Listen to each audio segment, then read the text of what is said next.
Hello बच्चों, कैसे आप सब? आई होप आप लोग ठीक होंगे एंड स्वस्थ होंगे। आप लोग में से बहुत सारे बच्चे कमेंट कर रहे थे सर क्लास क्यों नहीं ले रहे कंटिन्यू। तो फाइनली बच्चों आज से आप लोग का क्लास जो है कंटिन्यू होगी। बस आपको क्लास के टाइम पे आ जाना है। आप क्लास 12 के विद्यार्थी हैं तो आप बिल्कुल सही जगह आए, सही प्लेटफॉर्म, सही चैनल पे आए हैं।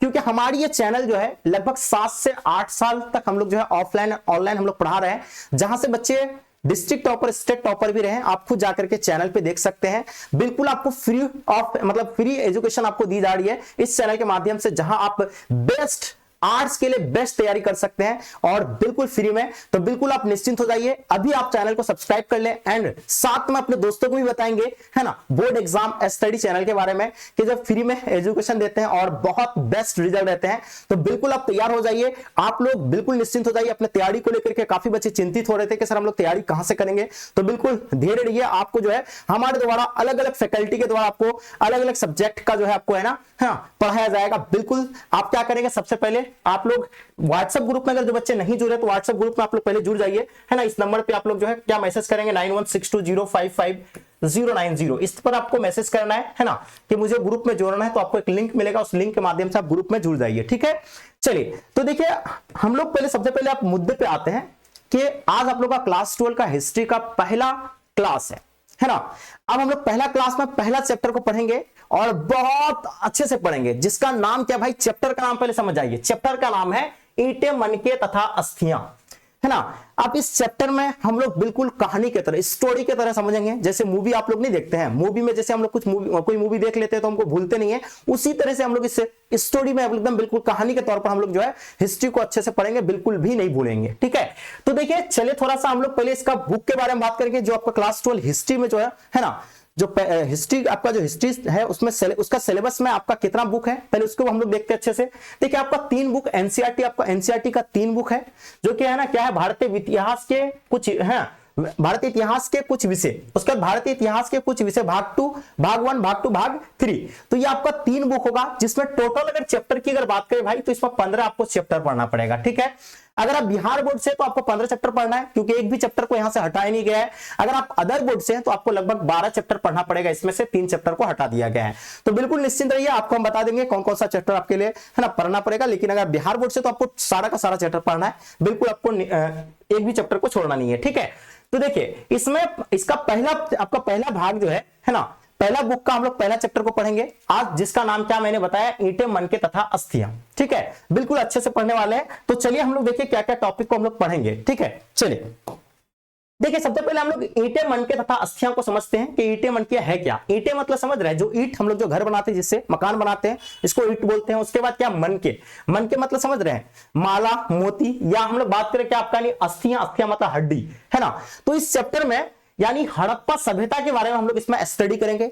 आप समझ सकते हैं हड़प्पा सभ्यता है क्या, आपका माइंड पे आ रहा है कि सर हड़प्पा सभ्यता है क्या। अब पहले बार देख रहे क्लास 12 में आ रहा है तो हड़प्पा सभ्यता है क्या। जैसे अभी हम लोग जीवन यापन कर रहे हैं, जैसे हम लोग अपना दिनचर्या गुजार रहे हैं, आज से हजारों साल पहले लोग इसी तरह रहते थे, इसी तरह खाते थे, इसी तरह पीते थे, है ना। वहां के सामाजिक जीवन, राजनीतिक जीवन, आर्थिक जीवन, है ना, सभी चीजों को हम लोग अच्छे से स्टडी करेंगे, है ना। वहां के नगर के बारे में देखिए हम लोग क्या क्या चीजें पढ़ेंगे। सबसे पहले आपको हम इतिहास के बारे में बताएंगे, उसका परिचय कराएंगे, इतिहास है क्या, क्योंकि आप पहले बार आए हैं क्लास में, तो पहला क्लास है, आपको इन चीजों के बारे में समझना चाहिए। उसके बाद बात करेंगे हड़प्पा सभ्यता के बारे में, हम लोग जानेंगे हड़प्पा सभ्यता के बारे में पूरा डिटेल से हम लोग एक एक चीजों को जो है बहुत अच्छे से समझेंगे, जो कि आपको स्टोरी में आपको याद करवा देंगे, कभी आप भूलेंगे नहीं। हड़प्पा सभ्यता के जो प्रमुख शहर, जैसे अभी वर्तमान में हमारे जो है इंडिया में हम लोग का जो प्रमुख शहर कौन कौन सा है, जैसे कि महाराष्ट्र मुंबई हो जाएगा आपका, दिल्ली, कोलकाता, चेन्नई, इस तरह का। तो उसी तरह का जो है हड़प्पा सभ्यता के जो प्रमुख शहर थे, उन शहर के बारे में बात करेंगे।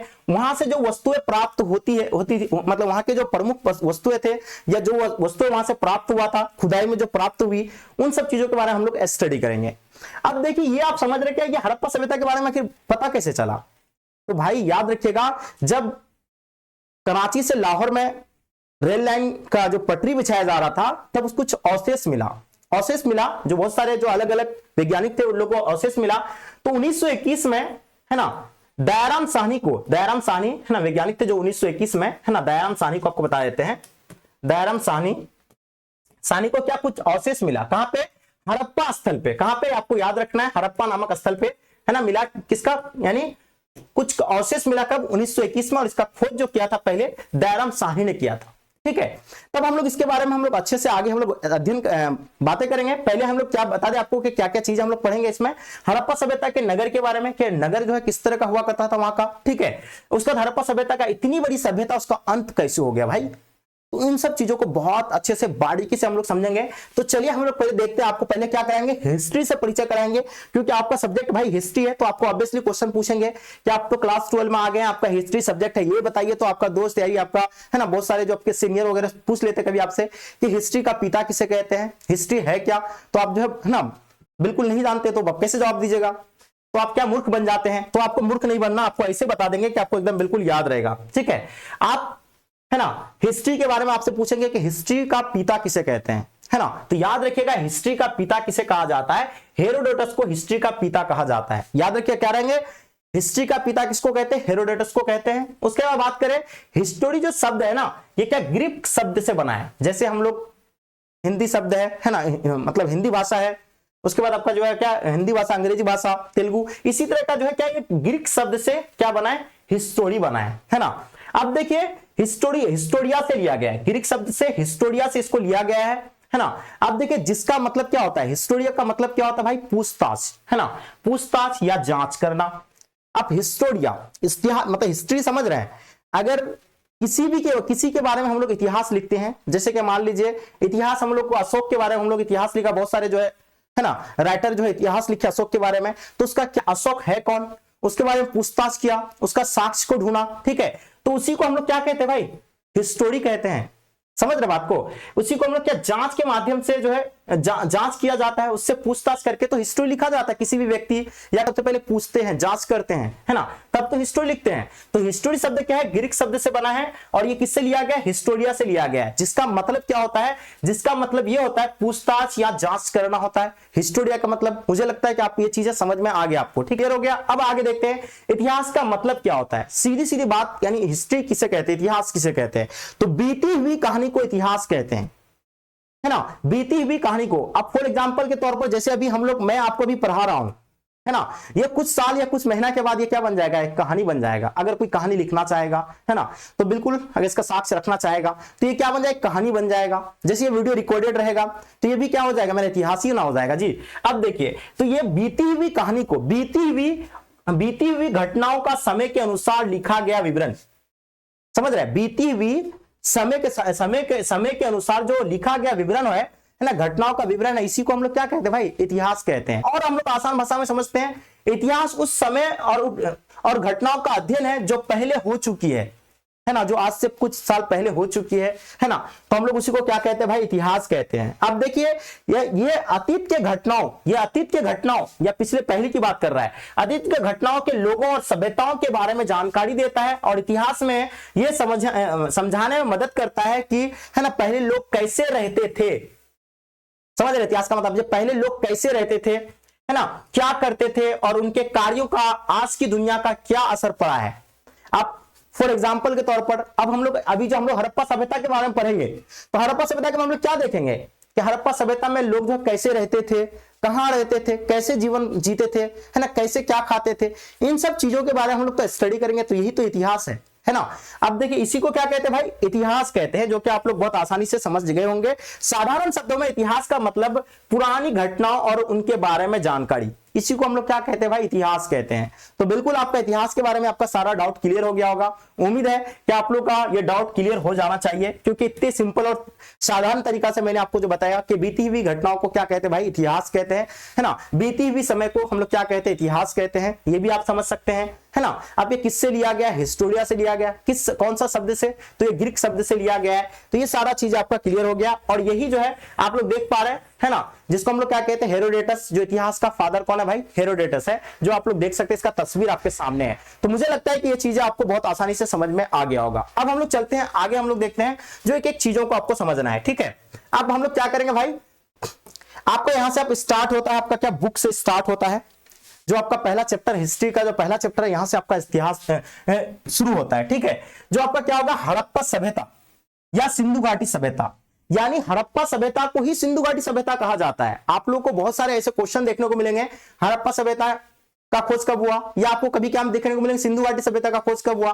तो अगर आपको मालूम ही नहीं होगा कि हड़प्पा सभ्यता और सिंधु घाटी सभ्यता एक ही चीज है, तो उस टाइम आप क्या कर देंगे, गलती कर देंगे। तो गलती नहीं करना, ये याद रखना है कि हड़प्पा सभ्यता और सिंधु घाटी सभ्यता एक ही है। जो कि आपको हड़प्पा सभ्यता के बारे में बताएंगे कि इसका नाम हड़प्पा सभ्यता क्यों पड़ा, सिंधु घाटी के बारे में बताएंगे कि सिंधु घाटी सभ्यता इसका नाम क्यों पड़ा। देखिए इससे पहले हम लोग बात करेंगे, अगर देखिए ये तस्वीर आपको दिख रहा है ना, ये तस्वीर जो आप देख पा रहे हैं, ये जो हड़प्पा सभ्यता और क्या सिंधु घाटी सभ्यता का ही तस्वीर है। जो कि ये हड़प्पा सभ्यता जिसको हम लोग सिंधु घाटी सभ्यता कहते हैं, इसका क्या है भाई, ये स्नानागार है। देखिए स्नानागार देख लीजिए कैसा स्नानागार है, जो इस टाइप का क्या होता था, खुदा हुआ होता था, ठीक है। जो ये देख रहे हैं इस तरह का खुदा हुआ होता था, ये एक सीढ़ी होता है उतरने के लिए, जो कि ये आपको जो है ना 5 नंबर का इसके बारे में पूछे जाते हैं कि स्नानागार का वर्णन करें, अन्नागार का वर्णन करें। तो आप बिल्कुल आप ध्यान रखिएगा। देखिए चारों तरफ से इस तरह का होता है, मकान बना हुआ है, यानी कपड़ा चेंज करने के लिए आपका जो बना हुआ है यहाँ पे, और नहाने के लिए जैसे ये दिख रहे हैं, नहाने के लिए इसमें 10-15 आदमी एक साथ नहाते थे। ये सार्वजनिक जो है ना था, ये स्नानागार क्या थे भाई, सार्वजनिक थे, सबको इसमें नहाते थे, है ना, किसी के लिए प्रतिबंध नहीं था। देखिए ये जो था यानी सीढ़ी था उतरने के लिए, है ना, सीढ़ी के माध्यम से उतर करके लोग नहाते थे, फिर उतरते थे और यहां जाकर के अंदर में इसका कपड़ा चेंज करते थे, ठीक है। तो ये था स्नानागार। कहां की बात करें, हड़प्पा सभ्यता का। अब देखिए सिंधु घाटी सभ्यता के बारे में हम लोग बात करेंगे भाई। तो सिंधु घाटी सभ्यता क्यों पड़ा था, ये नदी देख रहे हैं ना, ये सिंधु नदी है। ये कौन सा नदी है भाई, ये सिंधु नदी है। और ये सिंधु नदी के आसपास ही ये पूरा हड़प्पा सभ्यता जो था, पूरा सिंधु नदी के आसपास ही बसी हुई थी, इसलिए इसका नाम क्या पड़ा, सिंधु घाटी सभ्यता पड़ा। ठीक है, क्लियर हो गया आप लोगों का। फिर आगे हम लोग और अच्छे से देखेंगे कि आखिर सिंधु घाटी सभ्यता क्यों पड़ा, हड़प्पा सभ्यता इसका नाम क्यों पड़ा, है ना, ये सारी चीजें देखेंगे। तो मैंने आपको थोड़ा थोड़ा बता दिया कि जो है पूरा सभ्यता जो बसी हुई थी, ये सिंधु नदी के तट पर ही बसी हुई थी, इसीलिए इसका नाम क्या पड़ा, सिंधु घाटी सभ्यता पड़ा। और मुझे लगता है ये चीज आपका क्लियर हो गया होगा। ठीक है, चलिए आगे देखेंगे भाई। आपको सबसे पहले हम बात कराएंगे किसके बारे में, हड़प्पा सभ्यता के बारे में, है ना। देखिए हड़प्पा सभ्यता के बारे में हम लोग जानेंगे, हड़प्पा सभ्यता। अब देखिए हड़प्पा सभ्यता क्यों पड़ा, कि सबसे पहला खोजा गया स्थल क्या था भाई, ये हड़प्पा ही था। क्या था, हड़प्पा। इसका खोज 1921 में ध्यान रखिएगा, 1921 में दयाराम साहनी ने, दयाराम साहनी ने 1921 में हड़प्पा का खोज किया था, इसलिए इसका नाम क्या पड़ा, हड़प्पा सभ्यता। सबसे पहला खोजा गया स्थल ही था हड़प्पा, इसीलिए सबसे पहला खोजा गया स्थल ही था क्या, हड़प्पा, जो वर्तमान में भी कहां पे, सिंध पाकिस्तान में है। और सबसे पहला खोजा गया स्थल हड़प्पा ही था, इसलिए इसका नाम क्या पड़ा, हड़प्पा सभ्यता पड़ा। इसीलिए इसको क्या कहा जाता है, हड़प्पा सभ्यता कहा जाता है, हड़प्पा सभ्यता कहा जाता है। ध्यान रखिएगा, हड़प्पा सभ्यता कहा जाता है, ये आपको ध्यान रखिएगा, एकदम कहा जाता है। ठीक है, ये आपको ध्यान रखना है। अब हम लोग चलते हैं इसका डिटेल से और हम लोग अच्छे से देखेंगे। आपको ध्यान दिमाग में आ जाएगा कि हड़प्पा सभ्यता इसका नाम क्यों पड़ा, क्योंकि सबसे पहला खोजा गया स्थल ही जो था हड़प्पा ही था, इसलिए इसका नाम क्या पड़ा, हड़प्पा पड़ा। अब देखिए इसको सिंधु घाटी सभ्यता क्यों कहते हैं, क्योंकि वो पूरे सभ्यता जो है सिंधु नदी के तट पर बसा हुआ था, इसलिए उसको सिंधु घाटी सभ्यता कहते हैं। तो मुझे लगता है ये चीजें आपका क्लियर हो गया होगा। अब आगे हम लोग इसका अच्छे से देखते हैं। मैंने एकदम आपको सिंपल में तरीका से मैंने आपको इसका बताया। ठीक है, अब देखिए भाई ये हड़प्पा सभ्यता जिसको हम लोग सिंधु घाटी सभ्यता भी कहते हैं। अब देखिए इसमें क्या दिया हुआ आपका, ध्यान रखिएगा। देखिए हड़प्पा सभ्यता या सिंधु घाटी सभ्यता एक ऐसी सभ्यता थी जो 5000 वर्ष पहले थी। आज से हजारों वर्ष पहले जैसे अभी हम लोग जी रहे, खा रहे, पी रहे हैं, इसी तरह का एक सभ्यता हुआ करता था, जिसका नाम क्या है भाई, हड़प्पा सभ्यता या सिंधु घाटी सभ्यता। आज जी रहे हैं, ये जीवन आज से हजारों वर्ष पहले एक सभ्यता के लोग जी रहे थे, उसी का नाम क्या है भाई, हड़प्पा सभ्यता या सिंधु घाटी सभ्यता है। तो आपका क्लियर हो गया डाउट कि हड़प्पा सभ्यता क्या है, सिंधु घाटी सभ्यता क्या है। ये मुझे लगता है ये चीजें आपका क्लियर हो गया होगा। ठीक है, एकदम कमेंट आप लोग करेंगे। अब देखिए भाई इसका हड़प्पा सभ्यता का खोज 1921 में दयाराम साहनी ने किया था। ये मैंने बताया आपको, सबसे पहला खोजा गया स्थल हड़प्पा ही था और उसी के नाम पर हड़प्पा पड़ा इसका। इसकी खोज सबसे पहले हड़प्पा नामक स्थान पर हुआ था। कहां पर हुआ था, हड़प्पा नामक स्थान पर इसका खोज सबसे पहले हुआ था, इसलिए इसका नाम क्या पड़ा भाई, हड़प्पा सभ्यता पड़ा। ये तो बता, क्लियर हो गया। ये अब वर्तमान में कहां पे है, अभी पाकिस्तान में है ना। अब देखिए इसमें क्या हुआ था, कब इसका अवशेष, कब हड़प्पा सभ्यता का जो है खोज कब पता चला। तो देखिए 1856 ईस्वी में, जब है ना कराची से, याद रखिएगा कराची से लाहौर तक रेल लाइन यानी रेल का जो पटरी बिछाया जा रहा था, तो उसकी खुदाई कर रहा था। जब उसका खुदाई कर रहा था तब उस टाइम पे जो है ना कुछ अवशेष मिला। अरे यार ये ईंटें कहां से आ रहे हैं, तो लोग दिमाग लगाने लगा, अरे इसके नीचे से घर निकल रहा है, ये निकल रहा है। तब जो लोगों को मतलब क्या हुआ, पता चला कि अच्छा यहाँ जो है है ना, कुछ सभ्यता हुआ करता था, जैसे आज हम लोग जी रहे इसी तरह का लोग जो है जिया करता था, ठीक है, रहता था। तो ये देखिए रेल लाइन बिछाने के जा रही थी, तब अंग्रेज कौन थे, जो अंग्रेज नाम था उसका नाम क्या था भाई, इंजीनियर जॉन ब्रांटन और विलियम ब्रांटन नामक को जो है खुदाई में कुछ पुराने जो है अवशेष मिला, उसको कुछ वस्तुएं मिला। तब जो है ना ये जो है जब मिला तब जो है क्या हुआ, धीरे धीरे पूरा सभ्यता के बारे में पता चला, तब इसलिए इसका नाम क्या पड़ा भाई, हड़प्पा सभ्यता पड़ा। ये डाउट क्लियर हो गया। अब ये चलते हैं आगे, हम लोग थोड़ा सा देख लेते हैं। देखिए हड़प्पा सभ्यता को सिंधु घाटी सभ्यता भी कहा जाता है, जो कि मैंने बताया आपको, ठीक है, क्योंकि इसके जो अधिकतर जो है ना शहर सिंधु नदी और उसकी सहायक नदियों के किनारे बसी हुई थी, इसलिए इसको सिंधु घाटी सभ्यता भी कहा जाता है। अब देखिए ये सभ्यता, इस सभ्यता को नगरीय या शहरी सभ्यता भी कहा जाता है। एमसीक्यू में आपका ऑब्जेक्टिव में पूछे जाते हैं, है ना, कि हड़प्पा सभ्यता कैसी सभ्यता है, शहरी या ग्रामीण, तो याद रखिएगा शहरी सभ्यता है। नगरीय सभ्यता आपका रहेगा या शहरी सभ्यता, तो एक ही आंसर होगा आपका, यानी तो ये आपको याद रखना है, ये जो सभ्यता जो थी नगरीय है ना शहरी सभ्यता थी, ठीक है। अब देखिए ये सभ्यता का समय जो माना जाता है ना 2600 से लेकर 1900 ईस्वी तक चली थी। देखिए अलग अलग वैज्ञानिक इसका अलग अलग डेट देते हैं, लेकिन एनसीईआरटी में जो आपका दिया हुआ वही मैं आपको बता रहा हूं कि 2600 से लेकर आपका क्या 1900 ईस्वी तक जो है ना मानी जाती है किसका, यानी हड़प्पा सभ्यता का, है ना। अब देखिए ईस्वी क्या होता है, ये आपको समझ में आता है कि ईस्वी पूर्व है ना, ये आप लोग को ये समझ में नहीं आता होगा कि ईस्वी पूर्व आखिर होता क्या है, इसके बारे में मैं आपको बताऊंगा कि ईस्वी पूर्व होता क्या है। देखिए ये तो आपको समझा, हड़प्पा सभ्यता या सिंधु घाटी सभ्यता का खोज 1921 में ही हुआ था। आपको सवाल ये भी पूछा जाता है कि हड़प्पा सभ्यता का खोज कब हुआ था या सिंधु घाटी सभ्यता का खोज कब हुआ था, तो ये याद रखिएगा, है ना, 1921 में, ठीक है। अब देखिए ये तो आपको चल गया, पता चल गया आप। अब देखिए ये आपका क्या होगा भाई, अब ईस्वी और पूर्वी की हम लोग बात करेंगे, ईस्वी है क्या और पूर्वी है क्या, है ना। अब इसको अच्छे से हम लोग आगे देखते हैं। अब देखिए ये कौन है भाई, ये ईसा मसीह है, जो कि आप लोग देख रहे हैं तस्वीर में, देख पा रहे हैं। अब देखिए ईस्वी किसको कहते हैं, ईसा मसीह के जन्म के बाद की काल को ईस्वी कहा जाता है। ईसा मसीह के जन्म के बाद के काल को ईस्वी कहा जाता है, और उससे पीछे के काल को ईस्वी पूर्व कहा जाता है ना। क्या कहा जाता है, उससे पीछे के काल को क्या कहते हैं भाई, है ना, ईस्वी पूर्व कहा जाता है, और उसके बाद के काल को ईस्वी कहा जाता है। ये आपका डाउट क्लियर कर लीजिए, है ना। ये भी आपका पेपर में आते हैं, लेकिन बहुत सारे बच्चे जो है गलती कर देते हैं, है ना। देखिए आपको लिखा हुआ रहेगा क्या भाई, बीसी, और एक क्या रहता है, एडी लिखा हुआ रहता है ना।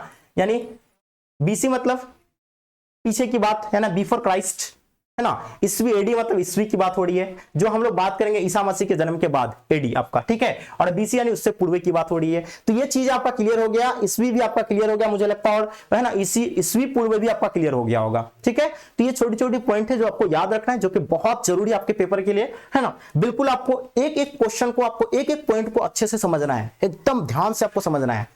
अब देखिए भाई हम लोग तो उसको पढ़ लिया, हड़प्पा सभ्यता का नामकरण क्यों हड़प्पा पड़ा, इसका नाम आखिर हड़प्पा क्यों पड़ा, तो ये तो मैंने आपको अच्छे से डिटेल से बता ही दिया था, लेकिन फिर भी आपको यहां और बता देते हैं कि हड़प्पा सभ्यता का नाम हड़प्पा क्यों पड़ा।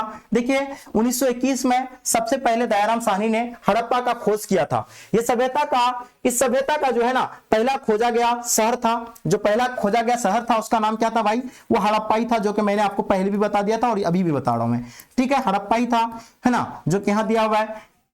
क्योंकि यहीं से इस प्राचीन सभ्यता के बारे में हम लोग को पहली बार पता चला, है ना। इस सभ्यता के बारे में हम लोग को पहली बार कहां से पता चला, हड़प्पा से ही पता चला, इसलिए इसको हड़प्पा सभ्यता कहा जाता है। क्लियर हो गया, मुझे लगता है ये चीज आपका डाउट क्लियर हो गया होगा, ठीक है। ये आई होप मुझे क्लियर हो गया होगा, आपको लगता है कि ये चीजें क्लियर हो जाना चाहिए।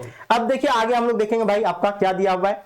अब देखिए हम लोग हड़प्पा सभ्यता के प्रमुख स्थल, देखिए इतनी बड़ी सभ्यता थी, उसका प्रमुख तो स्थल होगा, जैसे मान लीजिए हमारा फॉर एग्जांपल के तौर पर हमारे भारत है, अब इसमें बहुत सारे स्थल है, बहुत सारे शहर है, बहुत सारे राज्य है ना, तो उनके भाई उसके बारे में हम लोग डिटेल्स जानेंगे, कहां का हड़प्पा सभ्यता के जो प्रमुख स्थल थे उन स्थलों के बारे में जानेंगे हम लोग। देखिए ये चीज आपको देखिए हड़प्पा सभ्यता के जो प्रमुख जो स्थल है उसमें क्या है भाई, कालीबंगान।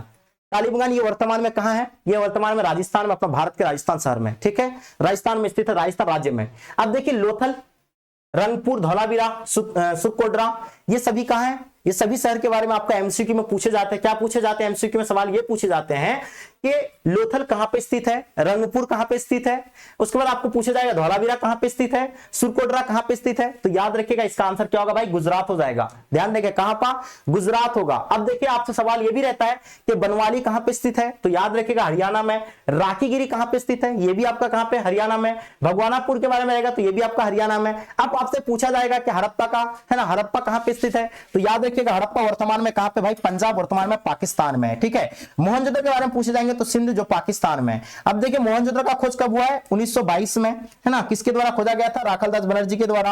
हड़प्पा का खोज के बारे में आपको बता दें कि इसका खोज कब हुआ था, तो 1921 में, है ना। ये किसने खोजा था, तो दयाराम साहनी के द्वारा खोजा गया था। तो ये चीज आप लोग क्लियर कर लीजिए। ठीक है, ये आपका सभी जो है, इन सभी शहरों के बारे में हम लोग जानेंगे। ये जो सभी जो स्थल थे, इन सभी स्थलों में क्या क्या चीजें मिली है ना, क्या क्या साक्ष्य मिला है, इन सब चीजों के बारे में हम लोग आगे भी देखेंगे। ठीक है, आगे देखिए। अब देखिए भाई इसमें क्या दिया हुआ आगे, कि हड़प्पा सभ्यता के प्रमुख जो शहर थे उससे प्राप्त वस्तुएं। जो हड़प्पा सभ्यता में जो प्रमुख शहर थे, जो जिसका जो हम लोग को अवशेष मिला, प्रमुख शहर के जो अवशेष मिला, उस प्रमुख शहर के जो है ना, उस शहर से जो कौन कौन सी चीजें हम लोग को प्राप्त हुई है उसके खुदाई में। अब ऐसा नहीं कि हम लोग जो खुदाई अनुमान लगाते थे कि वहां के लोग इस तरह के यूज करते थे। अब जब खुदाई में जब खोदा गया, हड़प्पा सभ्यता की जब पूरी तरह से खुदाई हुई, तब जो हम लोग को अलग अलग जगह से अलग अलग जो है चीजें, वस्तुएं प्राप्त हुई है, उन सब चीजों के बारे में हम लोग जानेंगे, क्योंकि आपका पेपर में यहां से सवाल काफी देखने को मिलते हैं। ठीक है, इसीलिए आपको ध्यान से एक एक चीजों को आपको समझना है। अब देखिए क्या कहता है कि हड़प्पा सभ्यता के जो प्रमुख जो शहर तथा उससे प्राप्त वस्तु है, जैसे प्रमुख शहर आपका क्या हो जाएगा, हड़प्पा सभ्यता के प्रमुख शहर मोहनजोदड़ो प्रमुख शहर थे। उसके बाद क्या हो जाएगा आपका, उसका मोहनजोदड़ो हो जाएगा, ये तो आपका मोहनजोदड़ो हो जाएगा, ये हड़प्पा। उसके बाद क्या हो जाएगा कि ये कालीबंगान हो जाएगा, ये आपका धौलावीरा हो जाएगा, ये लोथल हो जाएगा, है ना। उसके बाद आपका क्या दिया हुआ आपका ये सभी जो आपका क्या है भाई, ये प्रमुख स्थल थे। ठीक है, चलिए ये आपका लोथल धौलावीरा हो जाएगा। ये सभी को, इन सभी का आपको देख रहे हैं ना, ये सभी आपका दिया हुआ है, ये मोहनजोदड़ो का ही आपका दिया हुआ है। ठीक है, जो कि एआई के द्वारा आप लोग को बना के दिखाया गया है इसमें, है ना, सारी चीजें। अब हम लोग आगे हम लोग इन सभी शहरों के जो है बारे में आगे अच्छे से डिटेल से जानेंगे, किसका खोज कब हुआ, है ना, कौन कौन सा वस्तुएं प्राप्त हुई है। आगे देखिए भाई, आगे हम लोग जानना है, क्या जानना है, देखिए आप पहले सबसे पहले हड़प्पा के बारे में बात करेंगे। सबसे पहले किसके बारे में, हड़प्पा शहर के बारे में बात करेंगे। हड़प्पा शहर के बारे में, इसका खोज कब हुआ था और किसने किया था। देखिए आपसे सवाल ये भी पूछे जाते हैं, ऑब्जेक्टिव में सब्जेक्टिव में, एकदम क्लियर कर लीजिएगा। हड़प्पा शहर के बारे में आपसे पूछे जाएंगे तो याद रखिएगा हड़प्पा का खोज दयाराम साहनी ने किया था। यह शहर रावी नदी के किनारे स्थित है, जिसका मतलब जिसका खोज 1921 में किया था। आपसे ये सवाल पूछे जाते हैं एमसीक्यू में, ये किस नदी के किनारे है, तो याद रखिएगा मेरे दोस्त ये रावी नदी के किनारे है। किसने खोजा था, दयाराम साहनी ने। कब खोजा था, 1921 में। क्लियर हो गया। अब देखिए हड़प्पा में जो है मिली महत्वपूर्ण चीजें। अब देखिए हड़प्पा सभ्यता, हड़प्पा में जो हम लोग को, हड़प्पा नामक स्थल से जो हम लोग को जो महत्वपूर्ण जो चीजें मिले हैं उनके बारे में हम लोग जानेंगे। देखिए भाई वहां से क्या क्या चीजें हम लोग को मिला, मिट्टी की स्त्री, है ना, मिट्टी की स्त्री मूर्तियां, है ना, जो यानी मिट्टी की मूर्ति मिला, स्त्री का जो है मूर्ति मिला। कहां से भाई, तो हड़प्पा से। उसमें क्या था कि एक गर्भ से पौधा निकलता दिखाया गया, यानी जो स्त्री था जो मिट्टी का, उससे जो है पौधा निकलता हुआ दिखाई दिया, है ना। तो मूर्ति का जो हम लोग को अवशेष मिला कहां से भाई, तो ये हड़प्पा से मिला। पत्थर के, है ना, शिव और वो क्या योनि का, है ना, प्रजनन प्रतीक मिला, यानी हम लोग को लिंग और किसका, शिवलिंग और क्या मिला, वहां से जो है योनि का जो हम लोग को चिन्ह मिला। कहां से, तो याद रखिएगा हड़प्पा से मिला। ठीक है, कि वहां के लोग भी जो है पूजा करते होंगे, है ना। जो प्रजनन प्रतीक मिला। ठीक है, अब देखिए ठोस पहियों वाली गाड़ी ना, ठोस पहिया वाली, पहिया वाला गाड़ी मिला, है ना। उसके बाद देखेंगे लकड़ी का हल मिला, किससे, यानी लकड़ी का हल मिला। उसके बाद क्या, खेती व यातायात, यानी कि मतलब ठोस पहिए वाला गाड़ी। तो ये अनुमान लगाया जाता है कि वहां के लोग जो है ना यातायात का इस्तेमाल करते थे, है ना, सामान ढोने के लिए जो है गाड़ी का इस्तेमाल करता होगा, या अपना जो है ना परिवहन जाने के लिए, एक स्थान से दूसरे स्थान जाने के लिए जो है परिवहन का इस्तेमाल करता होगा, है ना, यातायात का इस्तेमाल करता होगा। अब देखिए भाई खेती का प्रमाण, यहां से हम लोग अनुमान क्या लगाते हैं, जब हम लोग को लकड़ी का हल का जो साक्ष्य मिला, हल मतलब समझ रहे, जो खेत को जोता जाता है ना, उसका साक्ष्य मिला। तो ये क्या अनुमान लगाया गया कि वहां के लोग जो है खेती भी करते थे, है ना। तो यही तो अनुमान लगेगा। अब देखिए ये सारा चीज वहां आपको देखा नहीं गया है, ये सब चीजें अनुमान लगाई जा रही है। ठीक है, क्योंकि वो चीज वस्तु में ऐसा प्राप्त हुआ कि इससे अनुमान लगाया जाता है कि वहां के लोग खेती बाड़ी करते थे, है ना। अब देखिए भाई प्रसंधान है मंजूषा श्रृंगार बॉक्स, यानी कि कहने का मतलब है महिलाएं जो है वहां का जो है श्रृंगार का भी जो है बॉक्स, जो हम लोग श्रृंगार कहते हैं, जिसको हम लोग फॉर एग्जांपल के तौर पर क्या कह सकते हैं हम लोग इसको, है ना, जो मेकअप का सामान का भी जो हम लोग को क्या वहां साक्ष्य मिला। कहां से, हड़प्पा सभ्यता के लोग मेकअप भी करते होंगे, जैसे अभी हम लोग वर्तमान में कर रहे हैं, है ना। वर्तमान में जो है यहाँ लड़कियां, है ना, लड़के भी करते हैं, तो वहां के लोग भी करते होंगे। तो ये श्रृंगार बॉक्स का भी जो क्या मिला भाई, साक्ष्य मिला। अब देखिए RH-37 कब्रिस्तान, यानी कि कब्रिस्तान का साक्ष्य मिला, जैसे अभी कब्रिस्तान है ना, जो दफनाया जाता है, तो इससे ये पता चलता है कि वहां के लोग भी जो है मरने के बाद दफनाते थे, है ना, ये भी जो साक्ष्य मिला। अब देखिए दफनाने की जो प्रथा का साक्ष्य मिल रहा है कि वहां के लोग जो जलाते नहीं थे, यानी दफनाते थे, ठीक है। लकड़ी का हल मिला, है ना, क्या मिला भाई, लकड़ी का हल मिला। इससे ये पता चलता है कि ये खेती के लिए जो इस्तेमाल होने वाला पुराने जो है क्या थे औजारों में से एक होता होगा, ये अनुमान लगाया जा रहा है, क्योंकि ये सब क्या मिला, लकड़ी के औजारों का हल मिला, मतलब लकड़ी के मतलब हल मिला, ये पुराने औजारों में से एक हुआ करता होगा, है ना, खेतीबाड़ी के लिए इस्तेमाल करता होगा, क्योंकि इसका साक्ष्य मिला है। ये सभी चीजों से, ये आपका जो प्रूफ नहीं है, सब साक्ष्य के माध्यम से अनुमान लगाया जाता है कि वहां के लोग इन चीजों का इस्तेमाल करते थे, ठीक है। तो ये चीज आपका क्लियर हो गया एकदम आराम से, ये सारी चीज आपका क्लियर हो गया। यहाँ से मैंने क्या बताया, हड़प्पा शहर का खोज कब हुआ था, किसने किया था। अब हड़प्पा शहर से हम लोग को क्या क्या चीजें मिला, क्या क्या महत्वपूर्ण चीजें थी, उन सब चीजों के बारे में आप लोग जान गए, है ना, क्योंकि ये काफी इंपॉर्टेंट होता है आपको जानना, है ना, ये काफी इंपॉर्टेंट इसीलिए क्योंकि आपका पेपर में भाई पूछे जाते हैं हड़प्पा सभ्यता के बारे में, हड़प्पा से कि क्या क्या चीजें वहां से मिली। तो ये सभी चीजें आप लोग स्क्रीनशॉट ले लीजिए, आप लोग याद कर लीजिएगा, ठीक है। अब देखिए भाई आगे हम लोग अच्छे से देखेंगे, आगे हम लोग क्या देखेंगे, आगे हम लोग मोहनजोदड़ो के बारे में बात करेंगे, जो अलग अलग शहर के बारे में मैंने बताया। अब हम लोग चलेंगे भाई किसके बारे में, मोहनजोदड़ो शहर के बारे में हम लोग बात करेंगे। जैसे मैंने हड़प्पा के बारे में बताया, अब चलते हैं मोहनजोदड़ो के बारे में।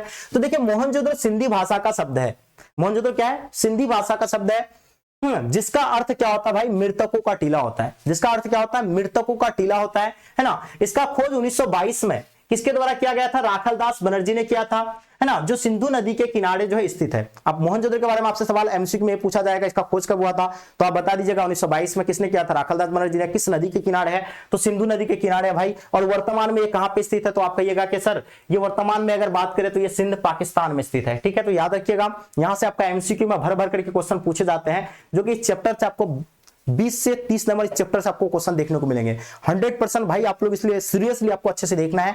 अब देखिए भाई मोहनजोदड़ो का महत्व के बारे में हम लोग समझेंगे कि मोहनजोदड़ो का महत्व क्या है भाई। आप क्या समझना है आपको, मोहनजोदड़ो का महत्व है ना, कि मोहनजोदड़ो का महत्व को हम लोग समझेंगे। तो मोहनजोदड़ो क्या थे भाई, सुनियोजित नगर था, है ना, सुनियोजित नगर, है ना। सुनियोजित नगर का मतलब एक, जैसे कि फॉर एग्जांपल के तौर पे किसी को घर बनाना है या किसी को कोई, है ना, कार्य करना है, तो उसका क्या करते हैं भाई, एक नक्शा बनाते हैं, मैपिंग करते हैं, उसी को हम लोग सुनियोजित कहते हैं, है ना। या है ना नगर योजना, जिसको सीधी सड़कें और मजबूत मकानों वाली शहर था, यानी कि मतलब क्या, मैपिंग के माध्यम से सबका घर था, है ना, घर के किनारे किनारे सबका रोड था, और मतलब रोड के किनारे नाला था, है ना, सबका घर के जो है नाला कनेक्ट करके किससे था, रोड वाला नाला से कनेक्ट था। तो एक नियोजित नगर था, ये क्या था भाई, एक नियोजित नगर था, एक मैपिंग किया हुआ था, है ना। ये सारा जो है बिल्कुल याद रखिएगा, सड़कें जो है सीधी थी, एक दूसरे को समकोण पर काटते थे, है ना, मजबूत और मकानों वाला शहर था ये। आपको पता है ना, हड़प्पा सभ्यता एक नगरीय सभ्यता है ना। अब देखिए उन्नत जल निकासी प्रणाली थी यहाँ का, जो था भाई जल का जो निकासी था, बहुत ही जल का निकासी का प्रणाली जो था बहुत ही उत्तम तरीका था, है ना। मैंने क्या कहा अभी जस्ट कि सबके मकान में, है ना, सबके जो स्नानागार का, है ना, मतलब स्नानागार का या किचन का जो भी होगा, सबका जो पानी क्या होगा, एक छोटा सा नाला के माध्यम से, कहां पे, गली के नाला में आता है, गली के नाला से उसका कनेक्ट रहता था। गली का नाला जो रहता था वो किससे, सड़क के किनारे से जो बड़ा नाला रहता था उससे कनेक्ट रहता था, यानी सारी का पानी का जाने का व्यवस्था जो है बहुत अच्छे से था। इसीलिए यहां आपको बता देना कि उन्नत जल निकास प्रणाली था, साफ सुथरी गलियां और, है ना, सुव्यवस्थित नलियां था। मतलब इसका मतलब यह आ रहा है कि हड़प्पा सभ्यता बहुत ही साफ सुथरा था। आप समझ सकते हैं ना, क्योंकि आज से हजारों साल पहले आप समझ रहे हैं कि लोग इस तरह का डेवलप था, तो अभी हम लोग उसके हिसाब से बहुत कम है ना। आप देखिए विशाल इमारतें थे भाई, वहां क्या थे भाई, विशाल इमारतें देखने को मिला, है ना। वहां से खुदाई से पता चला कि, है ना, यहाँ बहुत बड़े बड़े विशाल इमारतें था। उसके बाद स्नानागार का भी साक्ष्य मिला। स्नानागार का मतलब जो नहाने का, जो ना मैंने पहले आपको बता दिया था, मैंने नहीं दिखाया कि एक स्नानागार जो सार्वजनिक स्नानागार था, लोग, मतलब इसमें जो है बहुत कई सारे लोग जो है एक साथ नहाते थे, है ना, एक साथ नहाते थे, और कपड़ा चेंज करने के लिए उसका अलग रूम था, है ना, उतरते थे नाले के लिए। ये आपका जो इस तरह का जो क्या होता था भाई, स्नानागार था। या अलग अलग यहाँ इस पे जो है क्या होता था, कपड़ा चेंज के लिए एक रूम होता था, ठीक है। और ये ऐसा रूम होता था, और ये चारों तरफ से इसमें क्या पानी होता था, अब इसमें सीढ़ी टाइप का होता था, लोग उतर करके नहाते थे, नहा करके फिर जाकर के रूम में जाकर के कपड़ा चेंज करते थे। तो इस तरह का जो है मतलब क्या था, हड़प्पा सभ्यता का स्नानागार था, जो बहुत ही जबरदस्त तरीके से बना हुआ था। मैंने आपको बता ही दिया वहां, ठीक है। आप देखिएगा सुव्यवस्थित नालियां था। ये तो इस सभ्यता की जो उच्च जीवन शैली की दर्शाता है ना। ये सब चीजें को देख करके इससे पता चलता है कि वहां के जो लोग जो है बहुत, है ना, अच्छे से जीते थे, और वहां का उच्च जीवन, है ना, जीवन शैली को जो है इससे दर्शाता है। अब देखिए भाई अन्नागार का भी साक्ष्य मिला है। अन्नागार मतलब जिसमें अनाज रखते हैं, उसको हम लोग क्या कहते हैं, अन्नागार कहते हैं। अनाज रखने के लिए इसका इस्तेमाल करता होगा अन्नागार का, ठीक है, जो बड़े बड़े होते थे। सड़कें एक दूसरे को समकोण पर काटते थे, मैंने बताया आपको, ठीक है। सार्वजनिक क्या थे भाई, स्नानागार जैसे सुविधाएं थी। तो ये सारी चीज तो मैंने बता दिया, इसका महत्व है। ये किसका महत्व बताया मैंने, मोहनजोदड़ो का महत्व मैंने बताया आपको। ये सारी चीज आप लोग याद कर लीजिएगा, ठीक है। तो एकदम स्क्रीनशॉट ले लीजिए, कोई दिक्कत नहीं है। आगे देखिए भाई, आगे देखेंगे अब यहां से क्या क्या चीजें मिला। अब देखिए हड़प्पा से तो आपको बता दिया कि RH-37 कब्रिस्तान मिला वहां से, है ना, बहुत सारी जो चीजें आपको बताया मैंने। अब देखिए उसी तरह का आपको कहा मोहनजोदड़ो से क्या क्या चीजें मिला, क्योंकि यहां से आपका MCQ में पूछे जाते सवाल, है ना, आपसे सवाल ये भी पूछे जा सकते हैं कि मोम के सांचे कहां से प्राप्त हुए थे। तो आप क्या कहेंगे, अगर मोम के सांचे आप पढ़े हैं, मोहनजोदड़ो में पढ़े, तो आप मोहनजोदड़ो टिक कर देंगे। यहाँ पर जैसे मोम के सांचे आपका दिया हुआ है ना, जुते हुए खेत का साक्ष्य कहां से मिले हैं, तो ये भी आप अगर पढ़े होंगे तब ना आप बता पाइएगा। अब देखिए भाई, अब यहां से क्या प्राप्त हुआ, देखिए मतलब क्या 1398 मोहरे प्राप्त हुआ, कहां से भाई, कहां से, हड़प्पा सभ्यता से। अब देखिए ये क्या दर्शाता है, व्यापार और प्रशासन के प्रमाण दर्शाता है, इतनी सारी मोहरे से। अब देखिए पुजारी की मूर्ति मिला हम लोग को, क्या मिला भाई, पुजारी की मूर्ति कहां से मिला, मोहनजोदड़ो से। और ये जो है ना क्या है, धार्मिक मान्यताओं को संकेत करता है। अगर पुजारी की मोहरे अगर मिलेगा तो इससे पता चलता है कि ये जो सभ्यता के लोग जो थे यानी धार्मिक लोग थे, है ना। चलिए पूजा पाठ वगैरह क्या करता होगा। मोम के सांचे प्राप्त हुए धातु निर्माण में प्रयोग होते थे, यानी कि धातु का निर्माण करने में मोम का इस्तेमाल किया जाता है। तो इससे यह पता चलता है कि मोम के जो सांचे प्राप्त हुआ था तो वहां के लोग भी जो गहना वगैरह इन सब चीजों का जो है क्या बनाते थे, ठीक है। तो वो भी आपका क्लियर हो गया। अब देखिए कांसे की नर्तकी, नर्तकी मतलब समझ रहे हैं, नाचती हुई मूर्ति, यानी कांसे का जो है नाचती हुई मूर्ति एक मिला, उसका प्रमाण मिला कहां से, तो ये मोहनजोदड़ो से मिला है। अब देखिए विश्व प्रसिद्ध मूर्ति जिसको कला का अद्भुत नमूना कहा जाता है, ठीक है। तो ये चीज आपको समझ में आ गया, कांसे की मूर्ति कहां से मिला, तो ये भी आपका मोहनजोदड़ो से मिला है। अब आगे देखेंगे सभागार, सभागार लोगों की बैठक और सभाओं के लिए, है ना। जैसे कि हम लोग के यहाँ भाई क्या है, पंचायत भवन हर पंचायत में बना हुआ है, तो उसी तरह का क्या भाई सभागार बना हुआ था। इससे यह पता चलता है लोग एक जगह आकर के बैठते होंगे, है ना, विचार विमर्श करते होंगे आकर के बैठ करके। तो सभागार भी जो है कहां था, हड़प्पा सभ्यता में बना हुआ था। अब देखिए लोगों की बैठकों की और सभाओं के लिए जो है इस्तेमाल करते होंगे, ठीक है। उसके बाद क्या मिला, सीप का पैमाना मिला भाई, सीप का पैमाना, है ना, जो सीप का पैमाना मिला कहां से, हड़प्पा सभ्यता से। इससे यह पता चलता था कि प्राचीन माप प्रणाली का जो प्रयोग करते थे। अब सीप से क्या करते थे भाई, तो वहां का लोग जो है ना इसका प्रयोग करते होंगे माप तौल में, है ना। उसके बाद बात करेंगे सूती कपड़े के जो साक्ष्य मिले, आपसे ऑब्जेक्टिव पूछे जाते हैं सूती कपड़े के साक्ष्य कहां से मिले हैं, तो याद रखिएगा कहां से मिले, तो याद रखिएगा कहां से, है ना, ये मोहनजोदड़ो से मिला है। ये बताता है कि यहाँ के, है ना, यहाँ कपास की खेती और वस्त्र निर्माण, है ना, होता था। पानी का जहाज, है ना, पानी का जहाज का अवशेष मिला, है ना। उसके बाद व्यापार और यातायात के संकेत मिलता है। इससे यह पता चलता है कि पानी जहाज के माध्यम से लोग व्यापार करते थे, है ना। तो ये सभी चीजों के बारे में हम लोग कहां से प्राप्त किए, तो ये सभी चीजों के बारे में हम लोग कहां से जानकारी प्राप्त हुआ, तो भाई याद रखिएगा ये जो है मोहनजोदड़ो से, ठीक है। तो ये सारी चीज आप लोग नोट कर लीजिएगा जो कि काफी इंपॉर्टेंट चीजें हैं, है ना। चलिए मुझे लगता है ये चीज आप लोग एकदम नोट कर लिए होंगे, आई होप, ठीक है, क्लियर। चलिए अब हम लोग भाई आगे देखते हैं, आगे देखेंगे क्या आपका, है ना। अब हम लोग चलते हैं कालीबंगान के बारे में पढ़ेंगे, किसके बारे में, कालीबंगान के बारे में। मैंने क्या कहा आपको, जो प्रमुख शहर के बारे में हम लोग पढ़ेंगे, तो प्रमुख शहर के बारे में ही मैं आपको बता रहा हूं, ठीक है। तो अब हम लोग चलते किसके बारे में, कालीबंगान के बारे में। हम लोग जानते हैं कि कालीबंगान है, जिसका अर्थ क्या होता है भाई, कालीबंगान का अर्थ कहां है, कालीबंगान ये कहां पे स्थित है, मैंने तो वहां बता दिया आपको कि अपना राजस्थान में स्थित है, अपना भारत के राजस्थान, है ना, राज्य में है। अब देखिए जिसका अर्थ क्या होता है भाई, काले रंग की चूड़िया होता है। कालीबंगान राजस्थान में सरस्वती नदी के किनारे, आपसे ये भी पूछे जाते हैं किस नदी के किनारे स्थित है, तो सरस्वती नदी के किनारे। किस राज्य में स्थित है, तो राजस्थान में स्थित है। उसके बाद बात करें तो किनारे स्थित है। इसका खोज 1953 में हुआ था। इसका खोज कब हुआ था, 1953 में।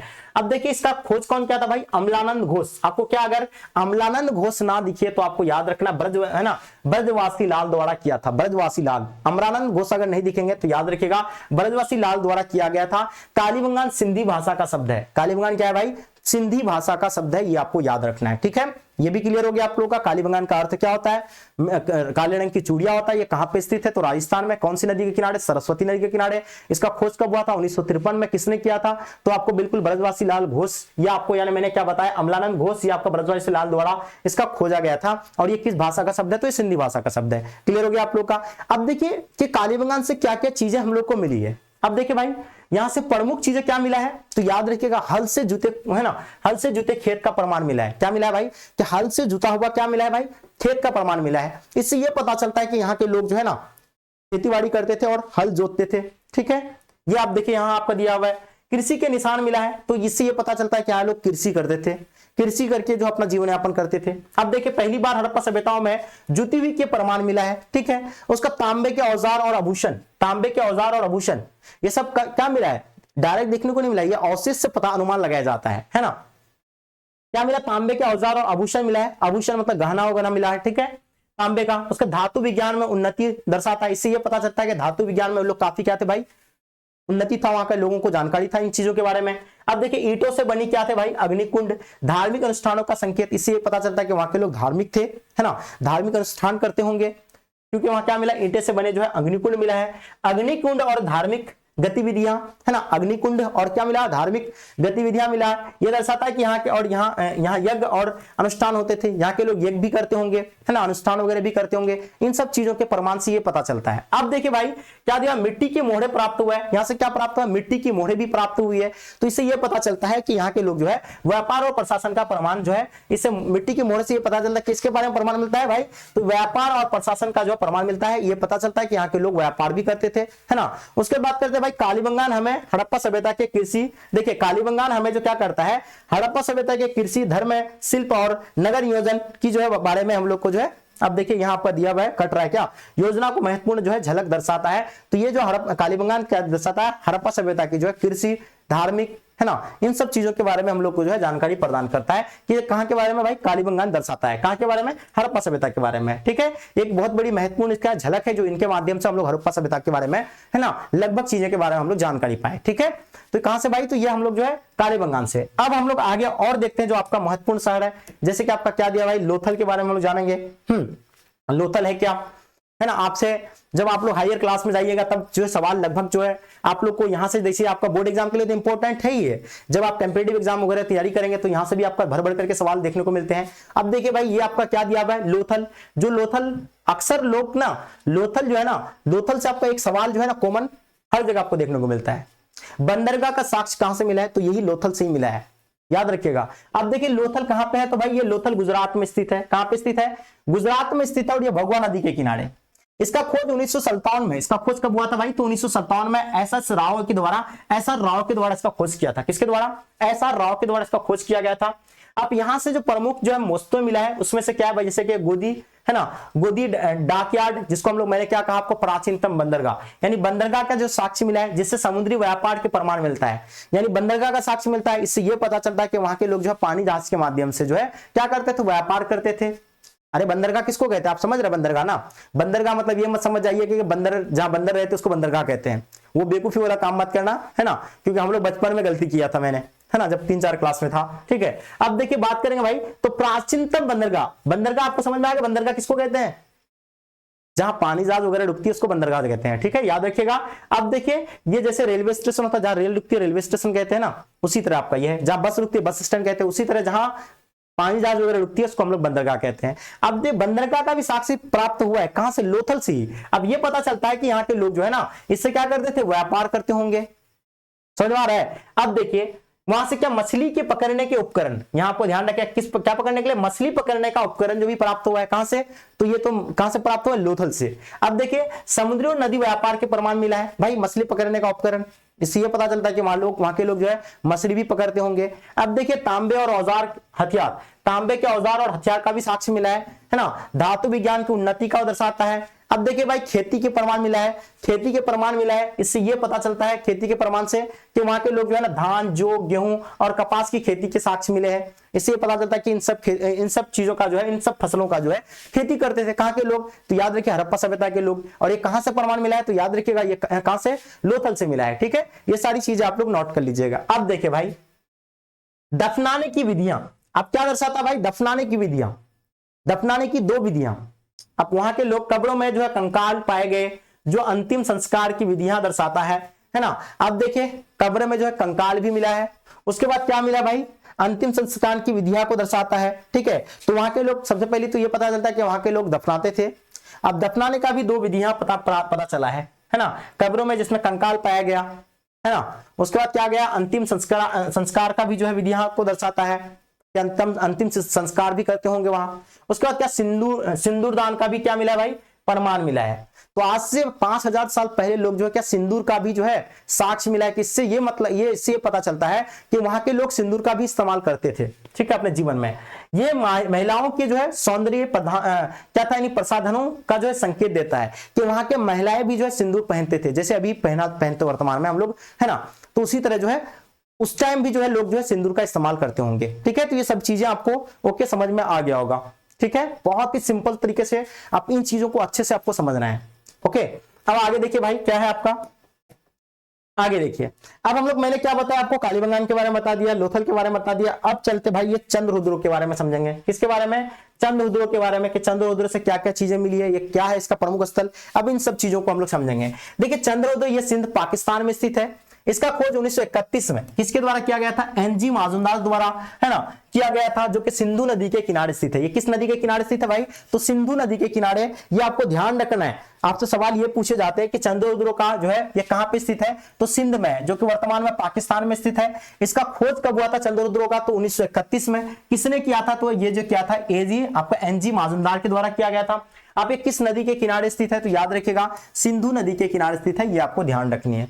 आप यहां से क्या क्या वस्तुएं प्राप्त हुई है वो आपको ध्यान रखना है। देखिए यहां से क्या मिला है, चंद्ररुद्र से यहां से मनके बनाने का कारखाना प्राप्त हो रहा है, अलंकृत हाथी, मतलब क्या सावन पीतल की जो है आपका क्या मिला है, बतख, लिपस्टिक, तराजू एवं बैलगाड़ी आदि जो मिले हैं। ये मोहनजोदड़ो में जो है 128 किलोमीटर दूर था। ये मोहनजोदड़ो से क्या थे भाई, चंद्ररुद्र जो थे मोहनजोदड़ो से 128 किलोमीटर क्या थे भाई दूरी पर स्थित थे, ठीक है। तो ये आपका क्लियर हो गया, मैंने क्या बताया आपको, ये आपका सारा चंद्ररुद्र के बारे में आपका डाउट क्लियर हो गया होगा, कोई दिक्कत कोई इश्यू नहीं होना चाहिए, है ना। तो ये आपका बिल्कुल हो गया है। आगे देखिए आपका, अब देखिए हम लोग चलते भाई बनवाली के बारे में पढ़ते हैं। मैंने क्या बताया, हड़प्पा सभ्यता के जो प्रमुख स्थल हैं, उन प्रमुख स्थलों से जो वस्तुएं प्राप्त हुई है उन सब चीजों को हम लोग देखेंगे। अब हम लोग बात करेंगे भाई बनवाली के बारे में। बनवाली से क्या प्राप्त हुआ है ना, आपको क्या समझना है बनवाली के बारे में। तो देखिए ये हरियाणा में स्थित है। बनवाली कहां पे स्थित है, ये हरियाणा में स्थित है। इसका खोज 1973 में रविनंद, है ना, रविनंद सिंह के द्वारा जो इसका किया था, जो सरस्वती नदी के किनारे स्थित है। कौन सी नदी के किनारे स्थित है भाई, तो याद रखिएगा सरस्वती नदी के किनारे स्थित है क्या बनवाली। अब देखिए भाई ये 1973 में इसका खोज किसने किया था, रविंद्र सिंह घोष के द्वारा इसका जो है खोज किया था। ये आपको ध्यान रखना है, ठीक है। तो ये चीज आपका क्लियर हो गया। मैंने क्या बताया, बनवाली कहां पे स्थित है, तो हरियाणा में स्थित है। किस नदी के किनारे, सरस्वती नदी के किनारे। इसका खोज 1973 में किया था रविंद्र घोष के द्वारा। तो ये आपका क्लियर हो गया, ठीक है। चलिए, है ना, तो बनवाली के बारे में। अब देखिए यहां से क्या क्या प्रमुख वस्तुएं मिली है। अब यहाँ के प्रमुख चीजों को हम लोग देखेंगे। बनवाली से क्या मिला भाई, यहां से, है ना, चक्राकार अंगूठियां, है ना, नाक कान वो कान की जो बालियां का भी साक्ष्य मिला। इससे ये पता चलता है कि वहां के महिलाएं, है ना, पुरुष सब जो है क्या बाली भी पहनते होंगे, क्योंकि इससे साक्ष्य ये पता चलता है ना, इसे अनुमान लगाया जाता है। मछली पकड़ने के क्या कांटा मिला है भाई, मछली पकड़ने के लिए कांटा का इस्तेमाल करता है। एवं मिट्टी के बने जो है खिलौने आदि का जो भी है प्रमाण मिला है। तो इससे ये पता चलता है कि वहां के लोग जो है ना क्या करते थे, मछली का भी शिकार करते होंगे, क्योंकि मछली पकड़ने का कांटा भी मिला है।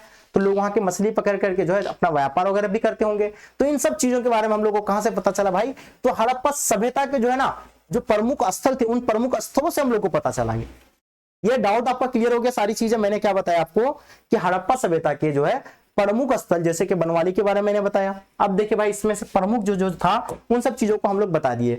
अब एक चीज मैं आपको बताता हूं कि ये आपको ना पार्ट 1 पार्ट 2 में करेंगे, क्योंकि ज्यादा लंबा क्लास चलेगा, फिर आपको भी मजा नहीं आएगा। ज्यादा जितना कम रहेगा उतना आप अच्छे समझ सकते हैं उतना अच्छे से। तो ये आपका पार्ट 1 में मैंने क्लियर करवाया। अब देखिए इसको आपको समझना क्या है भाई, इसमें आपका जो महत्वपूर्ण टॉपिक है उन टॉपिक को मैं आपको बता दूं। ये तो आपका सभी था, ये तो आप लोग देख लिए ये खोज क्या है, कब हुआ था, कैसा हुआ था। ये बुक का था, आपका पहला चैप्टर था, है ना। पहला चैप्टर का आपका जो है पहला चैप्टर मैंने आपको अच्छे से एक्सप्लेनेशन किया। अब इसका पार्ट 2 में लेकर के आऊंगा, इसका क्या पार्ट 2 लेकर के आएंगे। तो आप लोग हड़प्पा सभ्यता के बारे में समझ गए कि हड़प्पा सभ्यता है क्या भाई।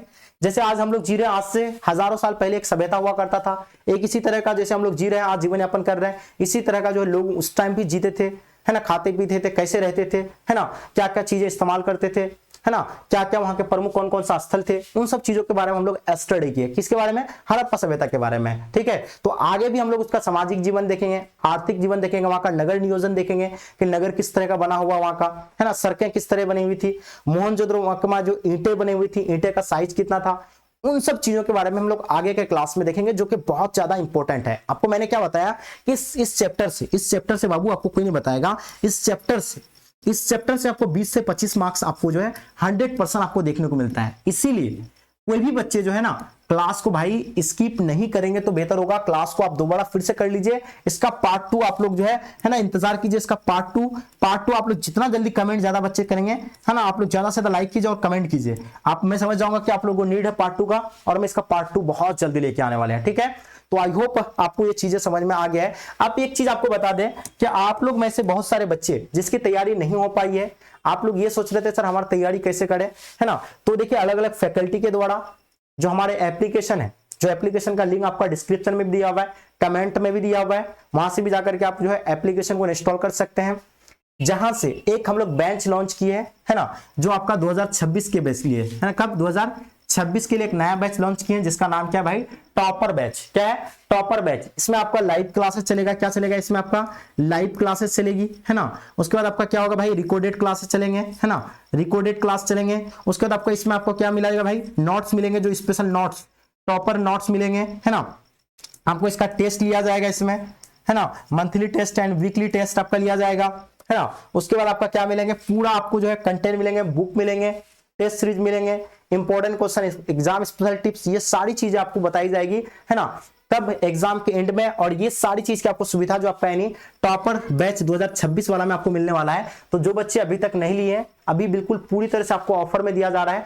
जो इस पूरा कोर्स का प्राइस आपको बता देगा, प्राइस की अगर बात करें तो इस कोर्स का प्राइस कितना था भाई, 2999 रुपया था। कितना था, 2999 रुपये पे। लेकिन अभी आपको ये ऑफर में मात्र कितना में मिल रहा है, अभी आपको बता दें कि 699 रुपया में मिल रहा है। तो जो बच्चे नहीं लिए हैं, ये आपको मात्र कुछ दिन के लिए जो है ये, है ना, ऑफर में। उसके बाद आपका जो क्या हो जाएगा, समाप्त हो जाएगा। तो जितना जल्दी हो सके, नहीं तो आपका फिर क्लास भी छूट जाएगा, जितना जल्दी हो सके आप जो है ना पीडीएफ, ये सारी चीज जो पढ़ा रहे हैं इसका भी आपको पीडीएफ मिल जाएंगे।